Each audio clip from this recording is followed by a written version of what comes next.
Dependência química ou toxicomania? Quais seriam as diferenças desses termos e como que um psicanalista deve agir no atendimento clínico? Dependência química é um termo clínico, biomédico, que descreve um quadro caracterizado pelo uso continuado de substâncias psicoativas, uma tolerância, ou seja, uma necessidade de doses maiores para obter os mesmos efeitos, e sintomas de abstinência e prejuízos sociais, ocupacionais ou de saúde. As classificações médicas, por exemplo, os relatórios e guias da Organização Mundial de Saúde, enfatizam critérios observáveis, alterações neurobiológicas e a necessidade, por vezes, de intervenções farmacológicas e de reabilitação do sujeito. Agora, a toxicomania, principalmente no campo da psicanálise, é um conceito que desloca o foco do corpo e da farmacologia para a função subjetiva da droga na vida psíquica do sujeito. Em vez de priorizar só os efeitos biológicos, a psicanálise investiga o sentido da relação com a substância. Que lugar que a droga ocupa na economia pulsional? Quais conflitos e defesas ela permite manter e como ela se insere na vida e na estrutura do sujeito? Essa diferença não é apenas terminológica, ela orienta objetivos distintos. A medicina busca restaurar o funcionamento orgânico e eliminar o consumo. A psicanálise busca compreender o que a substância faz na vida emocional do sujeito e trabalhar esse sentido clínico. A literatura mais contemporânea reconhece que a dependência ou o uso problemático de substâncias envolve componentes que surgem de diversos fatores, como a propriedade farmacológica da droga, a vulnerabilidade neurobiológica, fatores biopsicossociais e experiências traumáticas e padrões relacionais. Muitos estudos apontam que traumas na infância, relações de apego fragilizadas e dificuldades na regulação afetiva aumentam o risco de transtornos relacionados ao uso de substâncias. Essas descobertas reforçam a complementaridade entre intervenções médicas, quando indicadas, e abordagens psíquicas que trabalhem causas subjetivas e relacionais. No campo psicanalítico, há uma produção consistente de que a droga é situada como um substituto de objetos, prazeres perdidos ou inacessíveis. Descreve também o uso como uma forma de anestesiar angústias intrapsíquicas e aponta para a função do consumo como estruturante e identitário e laço social. Por exemplo, pertencer a um grupo. Muitos estudos psicanalíticos mostram que a psicanálise pode contribuir para a elaboração psíquica que sustenta o uso, especialmente quando o tratamento inclui uma atenção intensa para transferência, para contratransferência e para a formação do vínculo analítico. Mas por que, segundo a psicanálise, alguém se tornaria um toxicômano? A psicanálise oferece uma leitura etiológica centrada no sentido e na função do uso. Entre os motivos e funcionamentos mais destacados na literatura psicanalítica, em vários estudos, estão a anestesia da angústia. A substância permite suspender ou atenuar uma angústia de fundo que o sujeito não consegue tolerar. A droga age como um calço que reduz imediata e temporariamente aquele mal-estar do que está se passando. Também no sentido de um preenchimento de uma falta ou uma fragilidade narcísica. A droga é usada para preencher um vazio existencial ou uma falha na inscrição do desejo e do laço com o outro. Na subjetividade do toxicômano, ela chega a representar uma completa ilusão. Nós também podemos trazer aqui traumas e memórias dolorosas. Memórias traumáticas, muitas vezes de lá da infância, que não foram elaboradas, podem ser evitadas por meio do consumo. Muitos estudos relacionam a história de abuso, traumas de maior prevalência de transtornos por uso de substância. Também existe uma busca de um gozo absoluto. Na perspectiva lacaniana, o uso pode ser entendido como uma tentativa de acesso a um gozo que excede o prazer regulado pelo desejo, trazendo consigo um caráter de intensa destruição de si.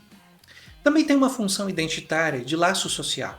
O uso pode passar a integrar a identidade do sujeito, como por exemplo, eu sou o usuário, e organizar os seus vínculos sociais. A droga é então um elemento de pertencimento ou mesmo de repetição. Esses fatores quase sempre aparecem em combinação. formando um circuito em que a substância é ao mesmo tempo causa e consequência da deterioração subjetiva e relacional. Mas como um psicanalista deve atuar? Quais são os princípios clínicos e propostas de intervenção? A intervenção psicanalítica sobre a toxicomania demanda cuidados especiais, tanto técnicos quanto éticos, e frequentemente uma articulação com serviços médicos e de rede, quando há risco clínico, quando tem uma abstinência severa, comorbidades psiquiátricas ou uma necessidade de medicação.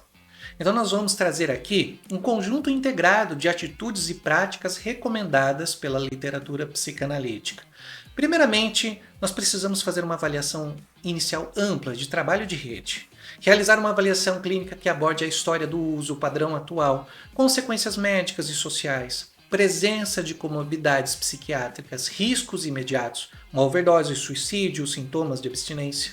Quando indicado, encaminhar ou coordenar uma equipe médica, psiquiátrica, um serviço de dependência, para poder fazer uma avaliação, avaliar a necessidade de intervenção farmacológica, por exemplo, uma internação ou até um manejo de abstinência.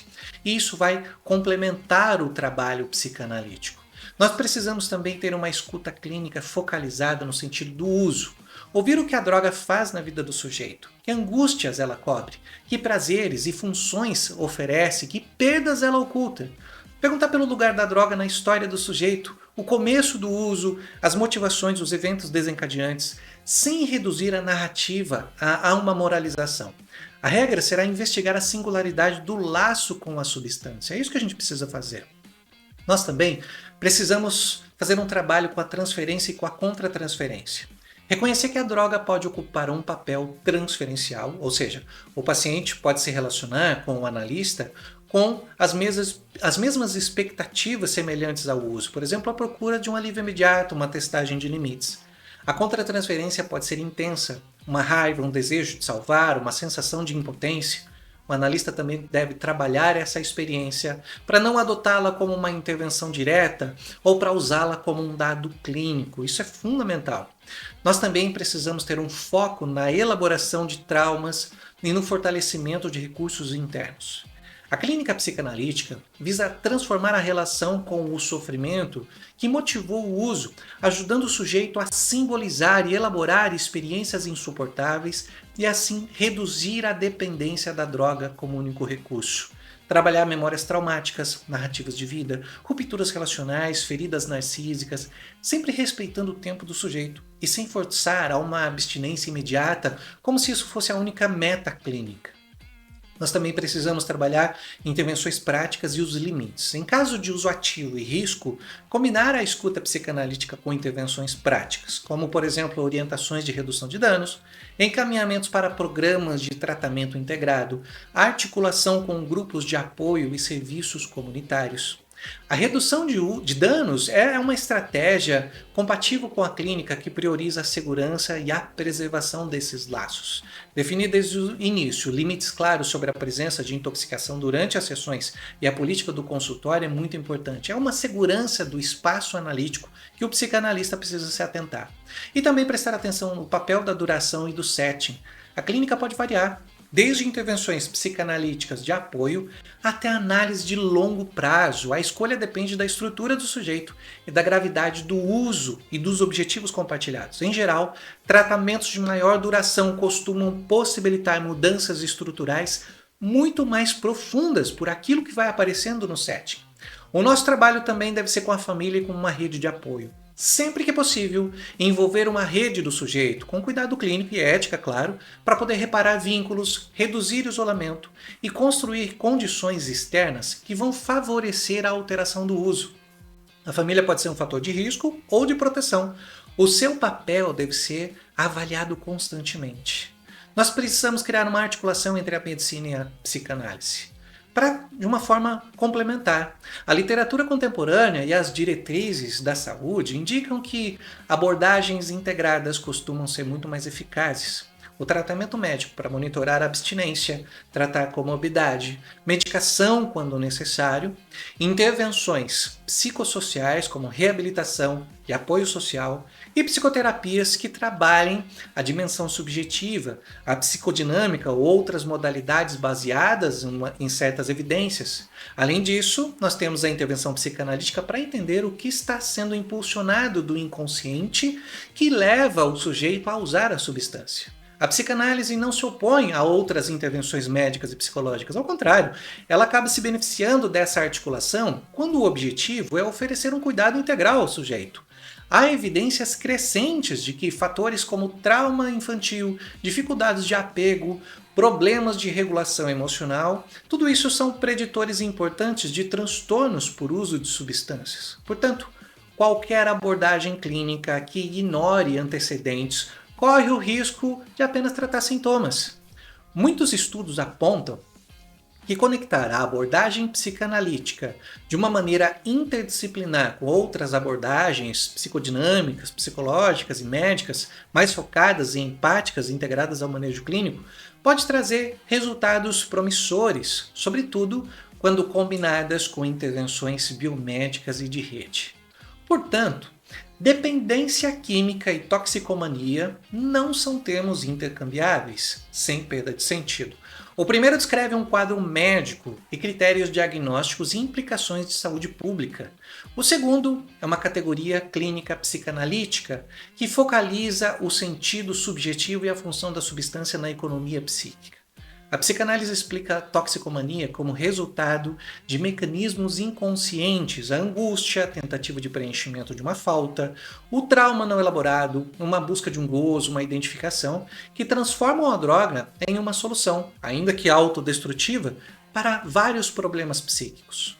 O tratamento idealmente integra cuidados médicos, quando necessários, e trabalho psicanalítico, que se ocupe da história subjetiva, da transferência e da elaboração do sofrimento, sempre com atenção à segurança, à rede e às estratégias concretas de redução de danos, quando o risco estiver presente. Você já havia pensado em um tratamento psicanalítico com toxicômanos? Então, deixa aqui nos comentários o que você gostaria de saber mais sobre esse assunto. E antes de encerrar esse vídeo, curta, né? Comente aqui o que você acha desse tema e compartilhe com quem possa precisar entender melhor sobre esse assunto. E aqui nós vamos compartilhando ideias, compartilhando informações, e eu espero você num próximo vídeo. Até mais!